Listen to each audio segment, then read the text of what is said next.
Hi friends, welcome to மோகனா இல்லம். இன்றைக்கி நம்ம சுவையான ஜவ்வரிசி உப்புமா எப்படி செய்கிறதுன்னு பார்க்கலாம்.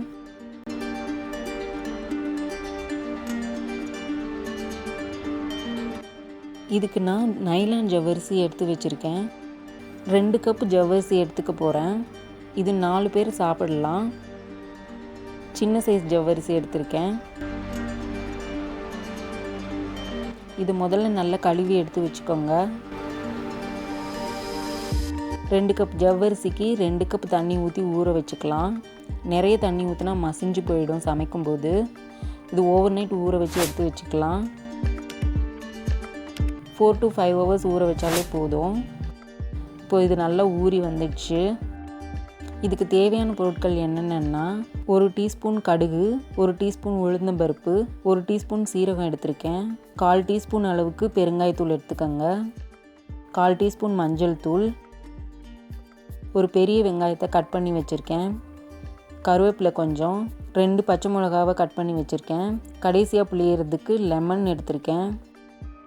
வறுத்த வேர்க்கடலை கொஞ்சம் எடுத்து வச்சுருக்கேன். இப்போது வறுத்த வேர்க்கடலையை மிக்சியில் போட்டு கொரன்னு அடைச்சி எடுத்துக்கலாம். ஒரு கடாயில் எண்ணெய் ஊற்றி சூடு பண்ணிக்கலாம். கடுகு உளுந்தம்பருப்பு பொரிஞ்சதுக்கப்புறமா 1 டீஸ்பூன் சீரகம் சேர்த்துக்கிறேன்.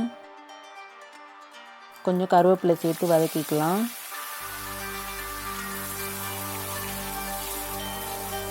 இதுலேயே பெருங்காயத்தூளையும் சேர்த்துருங்க. வெங்காயம், பச்சை மிளகாய் எல்லாத்தையும் போட்டு நல்லா வதக்கிக்கலாம். வெங்காயம் வதங்கிறதுக்கு கொஞ்சமாக உப்பு சேர்த்துருக்கேன். மஞ்சள் தூள் சேர்த்துக்கோங்க. ஊற வச்சுருக்கிற ஜவ்வரிசியையும் சேர்த்து நல்லா மிக்ஸ் பண்ணி விடுங்க. இப்போவே உப்பும் சேர்த்துக்கிறேன். இன்னும் கொஞ்சம் மஞ்சத்தூள் சேர்த்துருக்கேன். வதங்க நல்லா வெந்து வந்துடும். இதுக்கு மறுபடியும் தண்ணி ஊற்றணும்னு அவசியம் இல்லை. கொஞ்சம் நேரம் மூடி போட்டு சூடானதுக்கப்புறமா நல்லா வெந்து வந்துடுச்சு. இப்போ கடைசியாக தேவையான அளவுக்கு எலுமிச்சம்பழம் பிழிஞ்சு விட்டுருங்க.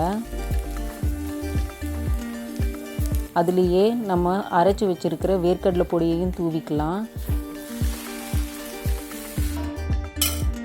இப்போது நல்ல உதிரியான சுவையான ஜவ்வரிசி உப்புமா ரெடி ஆயிடுச்சு.